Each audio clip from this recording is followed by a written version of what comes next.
కోల్కతాలో trainee doctor హత్య case ప్రపంచవ్యాప్తంగా కూడా దిగ్భ్రాంతికి గురి చేసిన విషయం మనందరికీ తెలిసిందే. అయితే ఈ కేసులో ఇప్పటికే చాలా రకాల వార్తలైతే మనం వింటూ వచ్చాము. అయితే ఇప్పటికే మన ఛానల్లో డాక్టర్ దుర్గా వడ్లమాని గారు అయితే చెప్పడం జరిగింది, ఈ హత్య కేసులో ఒక కుట్ర కోణం దాగి ఉంది అని చెప్పి. అందులో భాగంగానే ఈరోజు ఒక కొత్త న్యూస్ అయితే వెలుగులోకి వచ్చింది. దీని వెనుక ఒక కుట్ర కోణం ఉంది అంటూ ప్రచారం అయితే జరుగుతోంది. మరి ఈ ట్రైనీ డాక్టర్ హత్య కేసులో ఉన్న కుట్ర కోణం ఏంటి, ఆ వివరాలన్నీ తెలుసుకుందాం. మనతో పాటు ఉన్నారు senior political journalist doctor Durga Vadlamani గారు. నమస్తే మేడం. నమస్తే అండి. ఎప్పుడైతే ఈ కోల్కతా ఘటన జరిగిందో ఆ తర్వాత మీరు ఒకసారి చెప్పడం జరిగింది, దీని వెనుక తప్పకుండా కుట్ర కోణం దాగి ఉంటుంది అని. మీరు అన్నట్టే ఇప్పుడు ఒక కుట్ర కోణం అయితే వెలుగులోకి వచ్చింది అంటున్నారు. అంటే ఏంటంటారు, ఏం కుట్ర కోణం అంటారు? దీని వెనుక ఏమైనా రాజకీయ కుట్ర ఏమైనా జరిగిందంటారా, లేదు అంటే ఇంకేం చెప్తారు దీని గురించి? ఇప్పుడు ఈ ఆర్జేకర్ హాస్పిటల్ ఏదైతే ఉందనండి, గోవిందకర్ అని పేరు, అది ఆ హాస్పిటల్ ప్రభుత్వ ఆసుపత్రి. అది సాధారణంగా మనం చూసుకున్నామంటే ఇప్పుడు మీరు పిల్లల చదువుల విషయంలో తల్లిదండ్రులు చిన్నప్పటి నుంచి మనం గమనిస్తే, అంటే ఎల్కేజీ నుంచి మీరు తీసుకున్నారనుకోండి, ఎల్కేజీ నుంచి ఇంటర్మీడియట్ వరకు ఒక ప్రైవేట్ స్కూల్లో చదివించాలని చూస్తారు. ఎంత మంచి స్కూల్ అది, ఫీజు ఎక్కువైనా జాయిన్ చేద్దాం అని మనం భావిస్తాం. వాళ్ళు ఎప్పుడైతే ఎంబీబీఎస్లో జాయిన్ అవుతారో ఎంబీబీఎస్కి మాత్రం ప్రభుత్వ ఆసుపత్రి కావాలనుకో, ఎందుకంటే ఫీజులు తక్కువ ఉంటాయి. అంటే మనుషులు తత్వం ఎలా ఉంటుంది అని మనం చెప్పుకుంటున్నాం. తల్లిదండ్రులు ఆలోచించాల్సింది ఏంటంటే, మంచి కాలేజా కాదా, ఈ కాలేజ్ ఇంతకుముందు దాని గత చరిత్ర ఏంటి, ఇవన్నీ చూసుకోవాలి. అవన్నీ చూసుకోకుండా ప్రభుత్వ ఆసుపత్రి, మన అమ్మాయికి ఫీజులు తక్కువ ఉంటాయనో లేకపోతే ఇక్కడ ఏదో బాగుంటుంది అనుకుని ఒక భ్రమలో పడి పిల్లల్ని జాయిన్ చేస్తున్నారు. ఇప్పుడు ఈ ట్రైనీ డాక్టర్ ఎవరైతే ఉన్నారో ఈవిడ కూడా అలాగే వచ్చారు. అయితే ఈ హాస్పిటల్లో గతంలో ఇలాంటి సంఘటనలు జరిగాయా లేదా అని చూసుకుంటే 2003లో ఫస్ట్ జరిగింది. సోనియా అని ఒక అమ్మాయి, ఆ అమ్మాయి అంటే బయట కాలేజీలోనే చాలా దారుణంగా చంపబడింది అనమాట. దాన్ని ఆత్మహత్యగా చిత్రీకరించారు.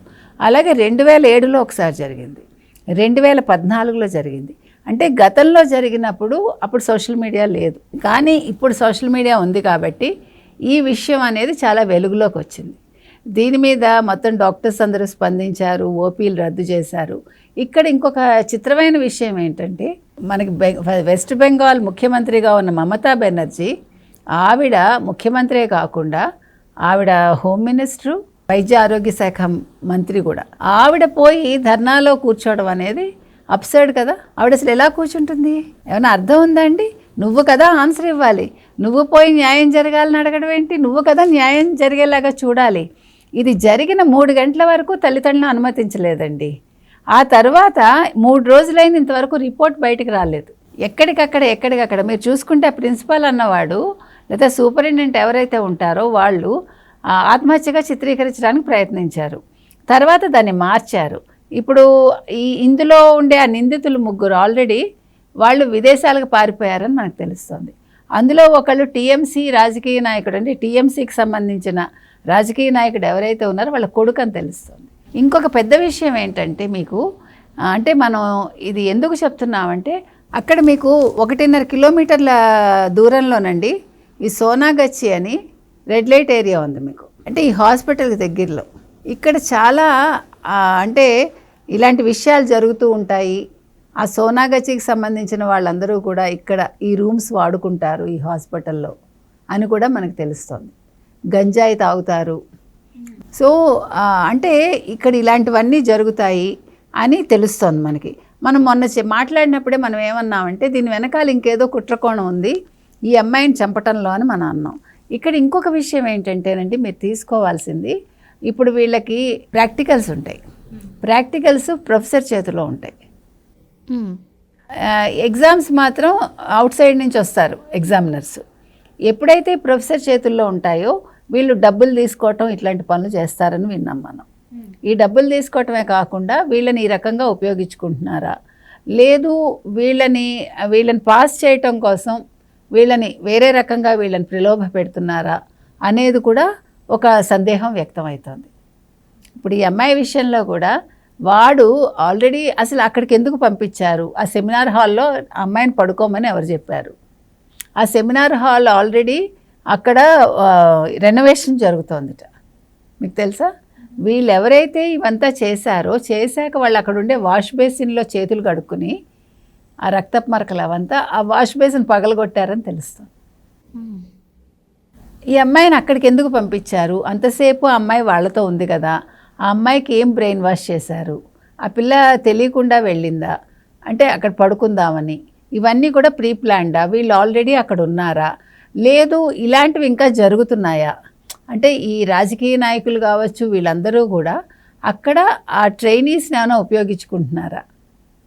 వాళ్ళని బెదిరించి కానీ లేకపోతే వాళ్ళ తల్లిదండ్రులకు చెప్పుకోలేక వాళ్ళ ఆ అట్రాసిటీస్ అవంతా వాళ్ళు కెరీర్ కోసం ఆలోచిస్తున్నారా? ఇలా చాలా సందేహాలు ఉన్నాయండి ఇందులో. ఇప్పుడు మమతా బెనర్జీ అసలు రిజైన్ చేసి ఉండాలి ఈ పాటికి. ఆవిడ ఇంకా బీజేపీ వాళ్ళు చేయిస్తున్నారు లేకపోతే కమ్యూనిస్టులు చేయిస్తున్నారు అని మాట్లాడుతోంది. వాళ్ళెందుకు చేయిస్తారండి? వాళ్ళు అసలు ఇలాంటి ఇన్సిడెంట్ జరిగాక నువ్వు వెంటనే చర్యలు తీసుకోకుండా నువ్వు వాళ్ళతో కూర్చోవటం ఏంటి? అసలు ఇది చాలా ఆశ్చర్యంగా ఉంది. అసలు దీని మీద ముందు వెంటనే లోకల్గా ఇవేమీ జరగవండి. ఇప్పుడు సిబిఐలు సిఐడీలు వీళ్ళు ఏమీ చేయలేరు. ఇప్పుడు సుప్రీంకోర్టు జోక్యం చేసుకోవాలి, కేంద్రం కూడా జోక్యం చేసుకోవాలి. ఎందుకంటే ఈ ఒక్క ఇన్సిడెంటు కాదు, ఇంకా ఎన్ని ఇన్సిడెంట్స్ జరిగాయో గతంలో. తర్వాత ఒక ప్రభుత్వ ఆసుపత్రిలో ఒక అమ్మాయికి 36 గంటలు అసలు వేయడం ఏంటి డ్యూటీ? నెంబర్ 1. నెంబర్ 2, అక్కడ సెక్యూరిటీ ఏ రకంగా ఉంది? వాళ్ళ భద్రతకు మీరు ఏమైనా చర్యలు తీసుకున్నారా? ఒక ఆరోగ్య శాఖ మంత్రిగా మమతా బెనర్జీ దానికి ఆన్సర్ ఇవ్వాలి. అమ్మాయిలు పడుకోవటానికి ఒక రూమ్ లేదా అక్కడ? 36 గంటలు ఒక అమ్మాయి డ్యూటీ చేసిందంటే ఆ అమ్మాయి పడుకోవటానికి అక్కడ వాళ్ళకేమీ ఒక రూమ్ లేదా? ఆ రూమ్కి ఏమి సెక్యూరిటీ లేదా? అంతే కదండి. ఒక సెమినార్ హాల్లో ఆ పిల్ల వెళ్ళి పడుకోవడం ఏంటి పాపం? పడుకున్నాక అక్కడ ఎవరూ లేరంటే అసలు ఎట్లా? అది తెల్లారకట్ట 3 to 6 మధ్యలో ఇన్సిడెంట్ జరిగిందంటే ఏం చేస్తున్నారు? అంటే ప్రభుత్వం ఏ రకంగా చర్యలు తీసుకుంది, ఏ రకంగా జాగ్రత్తలు తీసుకుంది? ఇప్పుడు ఈ ఒక్క హాస్పిటలే కాదు, ఇప్పుడు కలకట్టాలో ఉండే ప్రభుత్వ ఆసుపత్రులన్నీ కూడా చెక్ చేయాలండి. ఈ ఇన్సిడెంట్ ఇక్కడితో ఆగిపోదు. ఇప్పుడు దేశంలో ఉండే అన్ని హాస్పిటల్స్లో అసలు ఆడపిల్లలకి భద్రతకి ఏ రకంగా వీళ్ళు చర్యలు తీసుకుంటున్నారు? ఇప్పుడు డాక్టర్స్ అందరూ కూడా చిన్న చిన్న పిల్లలండి, వాళ్ళని ఏ రకంగా మీరు ప్రలోభ పెట్టి, లేదు వాళ్ళని బెదిరించి మీరు ఏమైనా పోర్న్ వీడియోలు తీసుకుంటున్నారా? లేకపోతే ఈ అమ్మాయి ఏమైనా చూసిందా అలాంటివి? ఆ పిల్ల చూసింది కాబట్టి ఆ పిల్లని చంపేశారా సినిమాల్లో లాగా? ఇవన్నీ కూడా మనం ఆలోచించాలండి. ఇది ఇక్కడితో ఆగదు. కాబట్టి మనం చెప్పొచ్చే విషయం ఏంటంటే, ఇవాళ అమ్మాయిని ఎవరు తీసుకురాలేరు కరెక్టే, కానీ ఆ తల్లిదండ్రుల ఆ బాధ ఎవడు తీర్చగలరండి? మమతా బెనర్జీ లాంటి వాళ్ళు ముందు రిజైన్ చేసి మాట్లాడాలండి. అసలు మమతా బెనర్జీ దీనికి వెంటనే పరిష్కారం చూపించకుండా 3 రోజులు అలా ఉంచడం అనేది అంటే ఇప్పుడు ఇంత జరిగిన తర్వాత కూడా వాళ్ళు ఫస్ట్ ఇంటిమేట్ చేయడంతో ఆత్మహత్య చేసుకున్నారని చెప్పి ఇంటిమేట్ చేశారంటున్నారు. మరి మమతా బెనర్జీ వచ్చి ధర్నాలో కూర్చుంటే ఇప్పటికైనా కూడా ఆ హాస్పిటల్ యాజమాన్యంపై ఆవిడ ఏమైనా చర్యలు తీసుకోవడం జరిగిందా? ఆ పరంగా ఎవరినైనా అరెస్టులు చేయడం జరిగిందా? ఏం చెప్తారు? ఇప్పుడు ఆ సూపరింటెండెంట్ వెంటనే ట్రాన్స్ఫర్ చేసేసారండి, వేరే చోటికి బదిలీ మీద పంపించారు. తర్వాత ప్రిన్సిపాల్ మీద ఈ మొత్తం నింద వేయడానికి చూస్తున్నారు. కానీ ప్రిన్సిపల్ ఒక్కడే కాదు కదా తప్పు, ఇక్కడ చాలామంది ఉన్నారు. కాబట్టి మనం ఈరోజు చెప్పొచ్చేది ఏంటంటే, ఈ ఇన్సిడెంట్లో ముందు మమతా బెనర్జీ మీద కూడా చర్య తీసుకోవాలని మనం కోరుతున్నాం. ఆవిడ ముఖ్యమంత్రి అయితే కావచ్చు, ముందు ఆవిడని రిజైన్ చేయించి ఆవిడ మీద కూడా చర్యలు తీసుకోవాలండి. ఎందుకంటే ప్రభుత్వ ఆసుపత్రిని ఇంత ఘోరంగా నిర్వహిస్తున్నందుకు. అండ్ ఇంకో విషయం మేడం, హాస్పిటల్ అంటే అన్ని చోట్ల సీసీ కెమెరాస్ ఉంటాయి. మరి ఆ సెమినార్ హాల్లో సీసీ కెమెరా లేదంటారా? మీరన్నారు వాష్ బేసిన్ పగలగొట్టారు అని చెప్పి. ఆ అమ్మాయిని మరి బలవంతం చేస్తున్న టైంలో కూడా కొన్ని సౌండ్స్ అయితే వచ్చుంటాయి. మరి ఆ వాష్ బేసిన్ పగిలిపోయిన సౌండ్ కానీ, మరి ఆ చుట్టుపక్కల ప్రాంతంలో హాస్పిటల్ అంటే నైట్ పూట తిరుగుతూనే ఉంటారు ఎవరో ఒకరు, ఈవెన్ పేషెంట్లైనా ఉంటారు, పేషెంట్కి సంబంధించిన వాళ్ళైనా ఉంటారు. అంటే ఎవరికి ఆ సౌండ్స్ వినపడలేదంటారా? 2 కెమెరాస్ ఉన్నాయటండి హాస్పిటల్ మొత్తం మీద. హాస్పిటల్ మొత్తానికి మెట్ల దగ్గర ఒకటిను ఇంకొక చోట ఒకటి 2 ఉన్నాయని మనకి న్యూస్ వచ్చింది. అంటే ఎంత దారుణంగా మెయింటైన్ చేస్తున్నారో చూడండి. నేను అన్నది అదే, ఆడపిల్లలకి భద్రత ఏది అంటే ఈ లెక్కన వీళ్ళు డాక్టర్స్ అవ్వకూడదు ఆడపిల్లలు. మరి వాళ్ళ మాన ప్రాణాలకి వాళ్ళకి రక్షణ లేనప్పుడు ఈ చదువులు ఎందుకు? ఇంకా ఇప్పుడు చదువుకోవాలనే కలలు కానీ పిల్లలు, సేవ చేయాలని కలలు కానీ పిల్లలకి మమతా బెనర్జీ ఇచ్చే ఆన్సర్ ఏంటని మనం అడుగుతున్నాం. Right madam, thank you so much.